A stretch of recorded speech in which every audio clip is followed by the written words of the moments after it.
இன்றைய பத்திரிகையாளர் சந்திப்பில் முக்கியமான பல ஆதாரங்கள் கொடுத்து எப்படி எதிரிக்கு நம்முடைய படைகளால் பாதிப்பு ஏற்பட்டது அப்படின்னு தொடர்ந்து பாகிஸ்தான் சொல்லக்கூடிய பொய்களுக்கு ஆதாரத்தை கொடுத்துருக்கிறது. இன்னும் தெளிவான சில ஆப்ரேஷன் டீட்டெயில்ஸை நம்முடைய முப்படைகள் விளக்கியதை கேட்டோம். இன்னும் சற்று நேரத்தில் ரெண்டு தரப்புக்கும் இடையே இந்த சண்டை நிறுத்தத்தின் அடிப்படையில், இந்த பேச்சுவார்த்தையின் அடிப்படையில் அடுத்த கட்ட பேச்சுவார்த்தை, அதாவது டிஜிஎம்ஓ லெவலில் பேச்சுவார்த்தை நடக்கிறது. மேஜர் நம்மோடு இணைந்திருக்கிறான்னு நினைக்கிறேன். மேஜர், இதில் நம்ம ஆப்ரேஷன் நம்மளுடைய இலக்குகளை அடைந்திருக்கலாம். பட் ஆனால் இதில் ஒரு அக்கிலிஸ் ஹீல் போல ட்ரம்ப்புடைய அணுகுமுறை அப்படிங்கிறது அமைந்திருக்கு அப்படின்னா நீங்கள் மறுப்பீங்களா? முந்திரி கொட்டத்தனமாக காஷ்மீர் விஷயத்தில் தேவையெல்லாம் தலையிடுவேன்னு சொல்வது, நம்ம அறிவிக்கிறதுக்கு முன்னாடி அவர்களுடைய அறிவிப்பை வெளியிடுவது, இது ஒரு தர்ம சங்கடம். ட்ரம்ப் ஃபேக்டர் அப்படிங்கிறது இந்த இதில் இட் ஹஸ் பீன் உதவியை விட தொல்லையாக அதிகமாக இருந்திருக்கு அப்படின்னு அணுக முடியுமா? என்னங்க, இனி வீட்டு வேலையில கொஞ்சம் அதிக ஒத்தாசையா இருக்கணும். ஏன் வேலை கிடைச்சிட்டா? வேலையா? நான் பாஸ் ஆகணும்னு நினைக்கிறேன். எப்படி? பாஸ் வாலா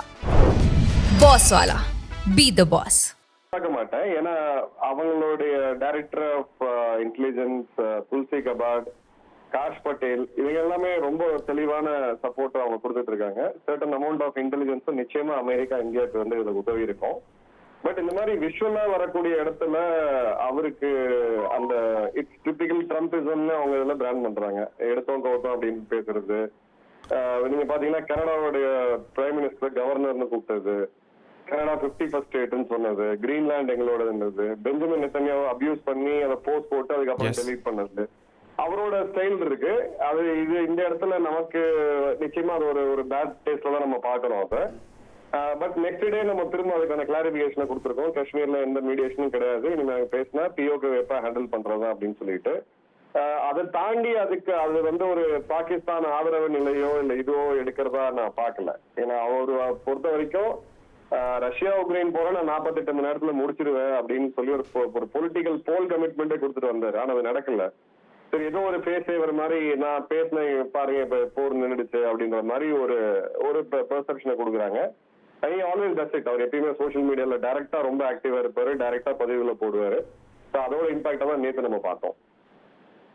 அது அந்த வகையில தான் பார்க்கணும். அவர் ஃப்ரெண்ட்ஸ் அலைஸ் எல்லாம் வித்தியாசம் பார்க்கறது இல்லை, எல்லாருக்கும் இதான் செய்யறாரு. இட் இஸ் டிபிக்கல் ட்ரம்ப் அப்படின்னு நீங்க பார்க்கணுங்கிறீங்க. I take that point. தவிர்க்க முடியாத தம்ப்நெயில்ஸ், கலக்கலான கண்டென்ட்ஸ், சினிமாவும் சீரியஸ் பிரச்சனைகளும், சும்மாவே ராம் சரண் தளபதி விஜய் எப்படா பெரிய கலகலப்பும் கைகலப்பும்.